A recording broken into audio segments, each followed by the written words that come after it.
Facebook is what the street's columnists and editors are watching. I'm Catherine Ross, live at the NYSE with Jim Cramer. Jim, investors have a lot to think about. Let's just kick it off. Sure. What do you think about the Facebook op-ed? I'm always torn because I know that if Facebook actually goes as far as it should to make regulators comfortable, it could hurt their numbers.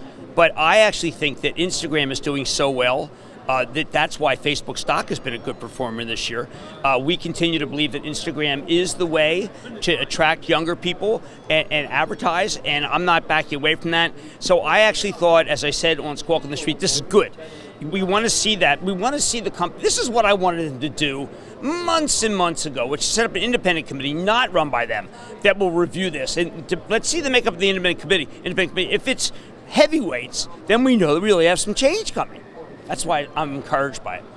And I just want to back up for 1 second because I think that we need to explain this real quick. So on Sunday, Mark Zuckerberg wrote an op-ed about Facebook and the need for regulation around the internet. And so obviously we're always in the news. So for anyone else who isn't watching it currently constantly. I know we're doing stock of the day. We have a lot about it. But you know what people have to recognize is that Facebook is a hated company. I mean, if you go back to Tim Cook's product announcement last week, how many times did he said safety, safety, privacy, privacy, privacy, and Facebook spoiled that.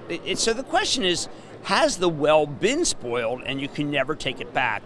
I wish that they would now hire someone whom we know is like what you saw at Uber.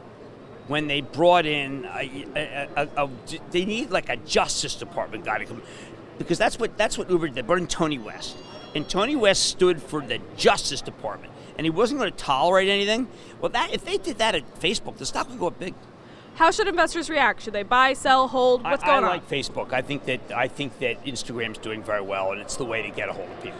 Instagram, Alphabet, Amazon, they are the way to get to younger people. And the younger people cut the cord. It is discouraging because as someone on cable, I don't want to hear that, but I know that my presence on the web is much bigger than my presence on cable. All right, Jim, we now have an investing education question for you in honor of Financial Literacy Month. And so I just tweeted out earlier because I'm curious, when a CEO writes an op-ed and they have an opinion on something, what should investors do? How should they react to that? Well, it's funny because I had Broadbridge on last week.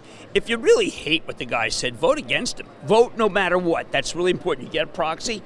If you really just despise what he said. Now, a lot of people, for instance, voted against Tim Sloan. They didn't want Tim Sloan at Wells Fargo because they felt he was part of it. I didn't think he was. I thought he was doing a good job, and he resigned.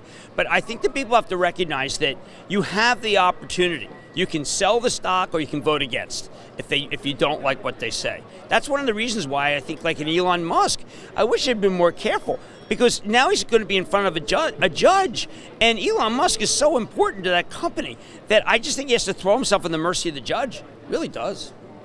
All right, Jim, thank you for joining us. And if you're watching on Facebook or on TheStreet.com, we are now jumping over to our Action Alerts Plus members-only show. Jim will be sharing more of his thoughts on Amazon and more holdings in his Action Alerts Plus portfolio. You can check it out at ActionAlertsPlus.com.